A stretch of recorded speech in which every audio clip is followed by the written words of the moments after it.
Welcome to today's PAVE virtual panel, Inside the Indy Autonomous Challenge. The Indy Autonomous Challenge just wrapped up its debut season, with teams of university students competing for $1 million prize on the hallowed grounds of the Indianapolis Motor Speedway. Today, we'll be talking to 3 of the challenge participants to learn more about the race, what it takes to develop an autonomous racing system, and what teams learned along the way. My name is Tabitha Colter, and I'm PAVE's Director of Operations and the moderator for this panel. Let me take a moment to introduce our 3 guests, and then we'll get started with the conversation. Our first guest is Dr. Madhur Behl, an assistant professor in the Department of Computer Science at the University of Virginia, and also a member of our PAVE Academic Advisory Council. Madhur, thanks for joining us today. Yeah, thanks for having me. It's a pleasure to be here. And our second panelist is Nayana Suvarna, a computer engineering student at University of Pittsburgh. Nayana, glad to have you here. Yep, thanks for inviting me. And our third panelist is Andrew Tresansky, General Manager at MIT Driverless. Andrew, thanks for making the time to join us. Glad to be here. Well, congratulations, first of all, to all 3 of you on your performances at the Indy Autonomous Challenge. So let's go ahead and jump right in. So first, I would love to have each of you kind of briefly explain your own background and how you got involved with this first ever Indy Autonomous Challenge. Madhur, could you go first? Yeah, my background and my research focus is on artificial intelligence and robotics. And, we like to work on real systems, build real robots. And basically, this competition was a no-brainer for my group because the reason I got into it was not 2 years ago when this competition was conceived, but maybe 6 years ago when I built a small 1/10 scale prototype autonomous race car, which we call F110 autonomous racing. And that became an instrument for a lot of the research, outreach, and education around autonomy, around self-driving cars, with emphasis on racing and competition. And so I've been doing this even before the Indy Autonomous Challenge came along. And it was one of my dreams to realize this to the full-scale potential to race a full-scale autonomous race car at a proper racetrack. And so when the opportunity presented itself in 2019, a bunch of us gathered to brainstorm what this could look like. I was all in from the very beginning. And this was like a culmination of years of research that my group is already doing in this area. That's really neat. And Nayana, what was your role on your team and how did you get involved? Yeah, so I'm one of the co-team captains on our joint team, Mid-Pitt RW with Andrew. And I'm a senior undergraduate student at the University of Pittsburgh. The way I got involved in this competition is I'm also our school's robotics club president. So my advisor at our university sort of approached me and said, you guys should try to tackle this. And initially I said no, but he gave us our famous last words, which were, what's the worst that can happen? And the worst that could happen ends up us having a car run at IMS. So I guess that's how I started getting involved. The real, like Mother said, the robotics program really fascinated me because throughout my undergraduate career, I've been able to do a lot of research and have a lot of experience in robotics. So yeah. That's really neat. And Andrew, tell us about your background. Sure. So like Nayana, I'm one of the 2 team captains for our joint team. I'm a MBA and a master's student at MIT and had an interesting background before that. I was in the US Navy. I was a submarine officer and coming to MIT, just wanted to find something that was going to be really cool, that was going to pique my interest and hopefully I could go into make a career out of. And autonomous vehicles found me. The MIT driverless team found me. We merged with Pittsburgh and to be able to go compete at the Indy Autonomous Challenge. And it's been a wild ride. That's great. Let's give some context to sort of what the Indy Autonomous Challenge is. Madhur, could you talk about how the challenge is structured and how the competition works? Sure. So the idea of this competition is that this is spec racing. Okay, there are 10 teams. Originally, there were 10 teams. Then we are down to 9 teams who competed in the final part of the challenge. But this was $1 million prize from the very get-go. And the good thing about this challenge was it democratized racing as an area of interest. So anybody could participate. And there were 2 phases of this challenge. The first one was a year-long phase, which was completely in simulation. And the organizers collaborated with ANSYS, who was the main simulation sponsor, to provide access to free resources for the teams, access to a simulator in which we proved our algorithms and took the baby steps that we have to take to test our ideas on what it would take to run an eventual race car onto the track. So a lot of effort was spent in simulation to do these hackathons over the past, fall and winter. And then there was a simulation race where there were multiple cars which raced head to head with each other. But in that process, several of the teams, dropped out or got eliminated one way or the other. And then only 9 teams made it to the most exciting phase of the competition, where we got access to full-scale real Indy Light Dallara vehicles. So this is the stock vehicle which is used for actual Indy Light racing, and Dallara is the main, vehicle manufacturer for all of Indy Light.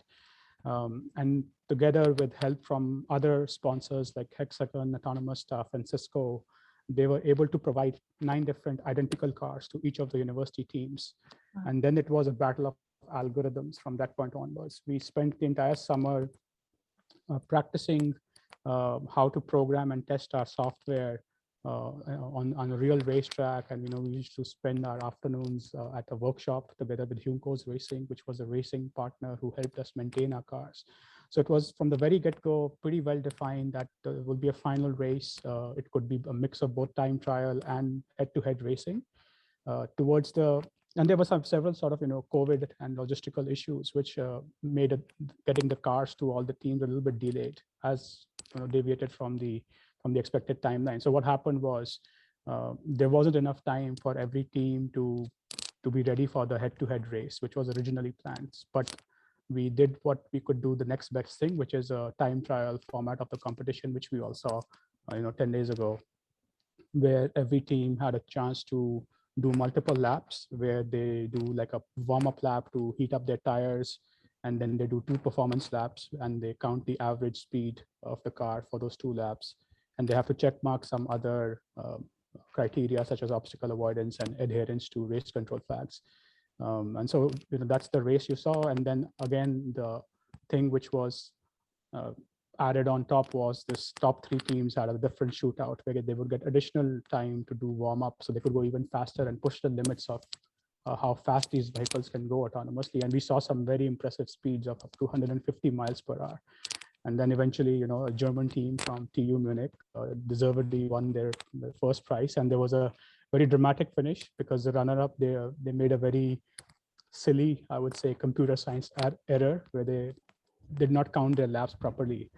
And that was like $1 million mistake for them. But I think overall, it was a great experience for all the teams. So that's how the entire competition was structured and it played out. That's really helpful to kind of lay that background. And Andrew, actually, could you describe the race car that you received and the hardware that comes with it first? Madhur was starting to explain that, but could you dive into what came with the car? Yeah, so it's an Indy Lights race car. So the car itself can probably go about maybe 200 miles an hour. And the entire cockpit where the driver would sit is filled with computer equipment now. So there's some processors, there's a lot of sensors on it. So we have 3 Luminar LiDARs, we have a bunch of narrow and wide angle cameras, a couple of AESA radars, and several GPS antennas, as well as some Cisco wireless connectivity to the track. So it's able to go sense things. It can do all of the onboard processing to figure out what it's looking at and figure out where to go, as well as tie into the outer world through the connectivity with the track. Great. And since everyone uses that same hardware, the competition clearly comes down to the software piece of it. So Nayana, could you talk us through some of those main software tasks that you undertook in the course of the competition? Yeah. So I guess with our cars, we had to follow a pretty traditional stack where we had to, sort of answer many questions, including where are we, where do we want to go next, how do we get from one point to another, as well as what's our next move. And I think these problems are standard across all robotic systems, but this is a unique experience to apply it to a vehicle that can go at very high speeds, which is its own unique challenge. So yeah. Great. And now I'd love to hear a little bit more about your both of your respective teams' development process. How did you start? What tools did you use? Dive a little bit deeper in there. Madhur, could you start there for us? Yeah, sure. So I think for most of the teams, there was a common starting point, because at the beginning of this second phase where we worked on the real car, all of us got there in June and we saw the car for the first time, and then we had the realization, oh wow, this thing actually exists outside of outside of simulation. So, but it was very important because the car was not designed by any of the teams. We were given a pre-built car which is built to spec from the organizer. So we had to learn how it works basically, and there was a pretty steep learning curve because it's a very complex piece of equipment. It's, I think, one of the most remarkable robots ever built, but it's very complex. And so you have to, learn how to even like start the robot. And there's a sequence of steps we need to follow for firing the engine. And all of us are, engineers, and mostly maybe computer scientists, or some of us have, mechanical engineering background, but I'm sure none of us work with engines in our lab. So there was a big learning curve to how the thing operates, and we had to learn how to be a race team basically, and not just like a computer science team. And so in our case, the software is developed in ROS, which is Robot Operating System. Specifically, we use ROS2 Foxy, which is now an iteration older than the latest release. And ROS is very common in the entire robotics community as pretty much a gold standard for programming complex robots, because it's very modular. And as Nayana mentioned, every team has to solve the perception, planning, and control tasks. And so the perception in this case is mostly, if you're the only car on track, you pretty much just need to figure out where you are very precisely, for which we rely on very high precision GPS with what is called RTK correction, real-time kinematic correction, which can give us less than 10 centimeters of accuracy in a that long position. So that's very, very accurate. But it's needed if you are going above 100 miles per hour. You can't be 1 meter away from where you think you are, because then you'll end up in the wall. So from the very get-go, we had a pretty good idea of what our controller will be like. So we had, from our previous experience in research, we had the libraries that we use for optimizing our race line around the track, for optimizing the velocity profile. So at what part of the track do you go faster? At the turns, do you slow down? How do you make sure your controller is super stable, so there's no oscillations in the wheel, because that will cause your car to spin out at higher speeds. And then for the obstacle avoidance phase, we mostly relied on the LiDAR as the main sensor to figure out where the obstacles are and plan a path around it. So, but you have to avoid the obstacles at 60 miles per hour. So it's no simple task. You have to be careful, otherwise, you are crashing into the pylon, even though it's air-filled obstacle. So yeah, there was, we had a pretty good idea of what the stack would be, but the challenge was the integration and the working with the real system, making sure that the hardware is reliable, we get the data we need. If the GPS error blows up, none of our stack is going to work as expected. So a lot of redundancy, a lot of safety checks, that if something goes wrong, the car will stop by itself, which gives you the confidence to send it faster, because it has the ability to stop by itself if something goes wrong. So I could go on and on, but yeah, in the interest of time, that's sort of the progression of how our software developed. That's great. And Nayana, how would you say that your approach was, different or the same to that, or different from other approaches you were seeing on the track? Yeah, so I guess our approach was pretty similar in that we developed a bunch of software initially in simulation before we tackled the real challenge, which was getting things to work on the actual vehicle. I think an aspect of our team that really, I guess, sets us apart from others, that we're a student-led team. Like myself and Andrew are the two people that lead our team.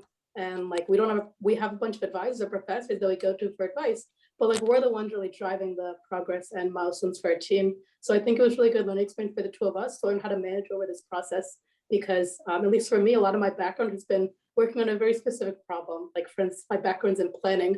So I'd say, how do I get like 10 robots from A to B in the fastest way possible without them colliding? But with this experience, it was a lot of, how do I get the race car to go around the track in a successful fashion? And so Andrew could probably talk more about our development process, but that's at least how I approached it, or our team approached it. Yeah, the only thing I'll add is like all the teams are really affected by supply chain issues and getting the car. And so, you have a really, really short development time where you're going from a vehicle with a bunch of different sensors, a bunch of different hardware on it that you need to debug and get it all to talk to each other. But then you also need to get the car moving. and it can go pretty fast, as we said, and it could crash. So managing the risk in sending this robot at speed on a track, while also trying to develop and test things out, new code, was one of the key challenges. It was a lot of fun, but also pretty scary when you send the car out on the track at high speed and this is new, let's see what happens. Yeah, and another thing, for the development process, I think, which deserves a mention here is this is a competition, and we all are aware there's a big cash prize at the end of it. But there was so much collaboration among the teams because we are all academics at the end of the day. And to the effect that there was a joint development of what we describe as the base vehicle software. Right? So early on, teams realized that many teams have to solve the same lowest common denominator problems. They have to get their car moving, as Andrew was saying. You have to make sure that the signal you send is actually turning the wheels and not doing anything else. So this was a very joint collaborative effort. Everybody chipped in and contributed. Some teams, who were present in the US and our European friends hadn't yet arrived. They were remotely participating in this process. So that's a testament to how we got where we got in October, because there was a lot of collaboration happening. And even I would say up until race day, there was a lot of exchange of data amongst the teams to help with the development process. So some team had maybe access to a slightly better practice run and they could send their car faster. So they would share their data with all the other teams. Like, this is what the LiDAR looks like when you are at the 100-mile-per-hour speed range. So here, take a stab at if your algorithm can handle this kind of noisy data. And then the other aspect is that not all teams had the same approach. So I think you also saw that if you got the highlights of the race, teams had different strategies, right? So some teams were doing a slight slalom to warm up their tires. That's pretty bold to make your car weave on the track, to warm up their tires during the warm-up lap. While other teams, their approach was, let's go fast, and that will heat up the tires. Right? Similarly, there was kind of small but important variations in how do you localize.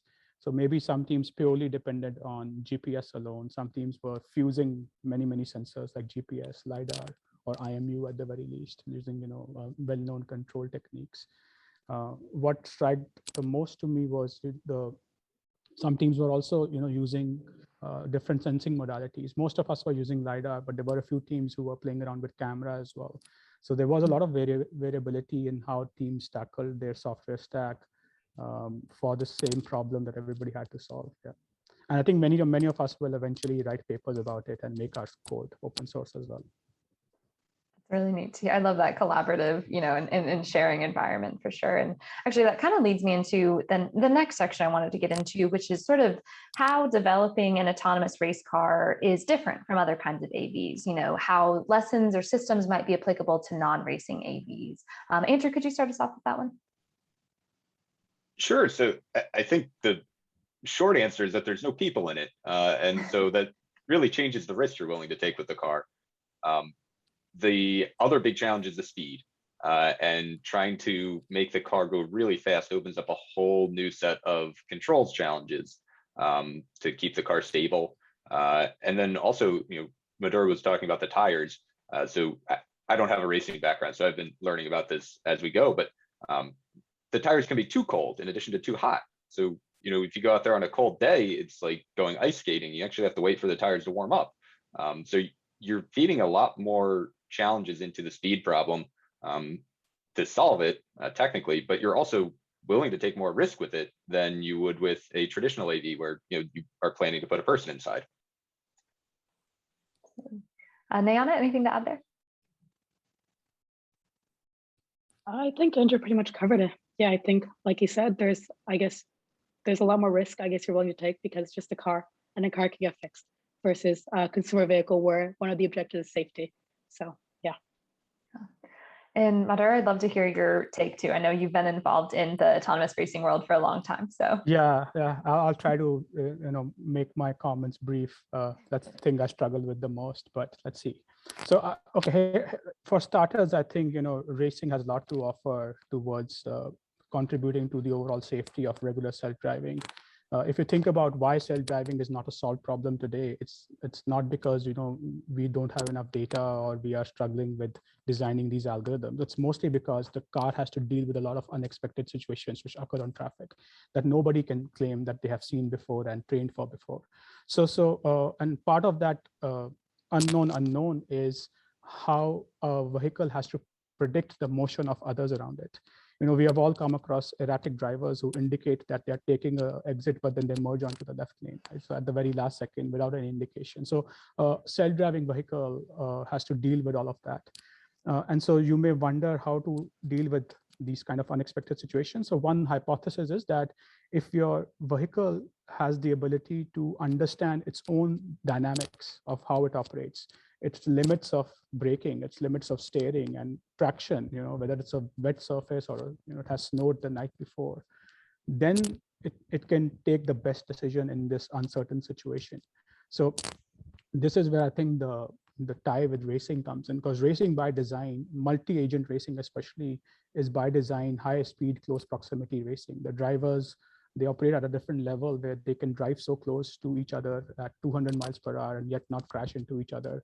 And they can make such high frequency decisions on assessing risk of overtaking, how to get close to the wall, when to brake, how to set up overtake maneuver, in advance. So I'll be the first to say that racing and regular driving are not the same thing, and nobody's advocating that we should race through the traffic all the time. But I think the way this comes back to regular driving is we are designing kind of the limits of the self-driving software at extreme performance levels, right? Nobody's doing that kind of testing in the regular self-driving industry today, because there's other things to focus on, right? So one big difference is there are no lanes, no traffic signs on our racetrack. So you can say our perception problem is much simpler, and it is true. Right? We don't have to deal with pedestrians and cyclists on the racetrack. But I think what we gain in simplification by the lack of perception, we lose because of the speeds at which we are operating. So we have very less time to make decisions. We have just a very high frequency decision-making game.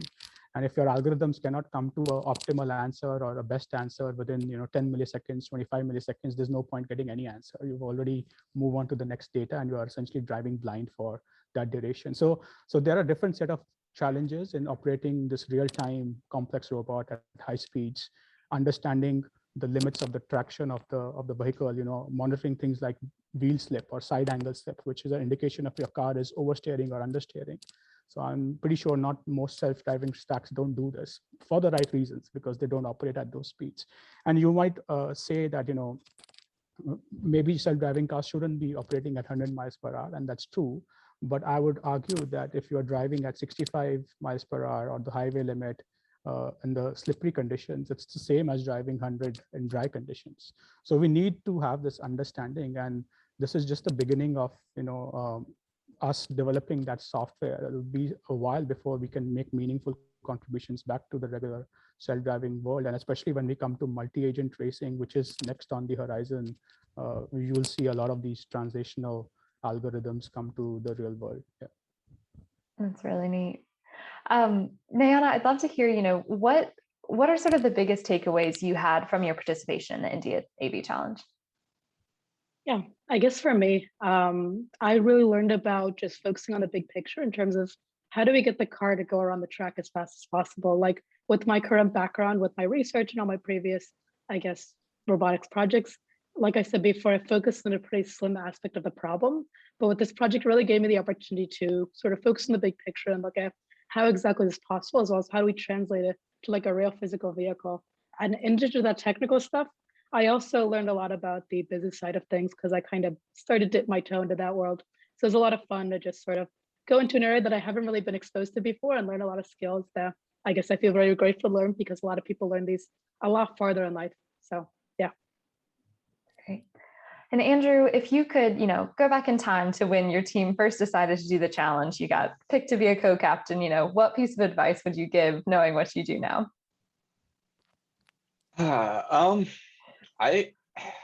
would tell us that take another look at how we actually develop our software. Like, we managed to write a stack that worked, and that was a big challenge. But actually looking at the process for how we build that, because the stack that we ended up with, we iterated over tens of times to get there, and figuring out how we can do that faster, figuring out how we can use our team better to try and accomplish that. I'd say digging into that from the beginning. It was a big learning experience for me. I don't have a software development background, so we said we should be agile. Like, well, what does that mean? And finding that out and trying to implement that was one of the most fun parts of the team. That's really neat. So PAVE is an educational organization. So I'm going to have to end with a question on public education that I also want to hear from all of you. So the main question is, what can the public learn about AVs or AV technology from the Indy Autonomous Challenge? Madhur, let's start with you. I think there's a lot to take away from this inaugural race for the general public. We had a lot, really good attendance at the track. I was kind of surprised, and for the first time in months, we actually felt like the race team with the audience at the track, right? So I think the biggest takeaway is that you should view this in light that this is a demonstration of what lies ahead for the future of autonomous vehicles in general, not just racing, right? So to put it simply, the motorsport racing has always been the proving grounds for automotive technology. The very first race was held because the public was skeptical that the engine might blow up in my face or this car will not stop. And so there was an endurance race held in Paris, wherein we were transitioning from horse-driven carriages to horseless carriages. And now we are transitioning from driver-driven cars to driverless cars. So now the public is skeptical that this complex machine, which is like a software iPhone on wheels, is it going to crash? Now you read about, is it going to run over a child versus run over an old man, or or kill the driver himself? So these are important questions which require a lot of attention from the community. And you view this autonomous racing event as a litmus test to stress test some of these ideas. You view this as a way to enhance or shape public trust, inform them about the capability of why and how this car is so stable at such insane speeds. And if we can demonstrate that you can do that in close proximity of other cars, then surely you can drive on a freeway and in the streets in a much safer manner. So making that connection, I think, is the biggest takeaway for anybody who's taking a closer look at this. Thank you. That's a super thoughtful response. Nayana, what would you want the public to take away from the experience? I think Madhur summarized it pretty well. The only thing I wanted to add is that I guess this has been referenced a lot, but one of the inspirations for the competition was the DARPA Grand Challenge. And that challenge really served as the birthplace for all of the AV companies that we see that are dominating the field right now.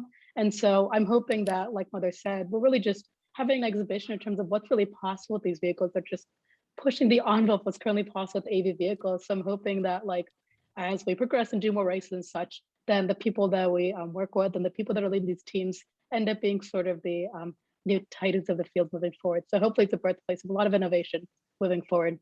So yeah. That's really great. And Andrew, bring us home. Yeah, well, I think it's no secret that there's a ton of industry work going on in autonomous vehicles with huge backing, big companies trying to drive this. And they're really driving the broader field of robotics forward with a lot of that research and a lot of that effort.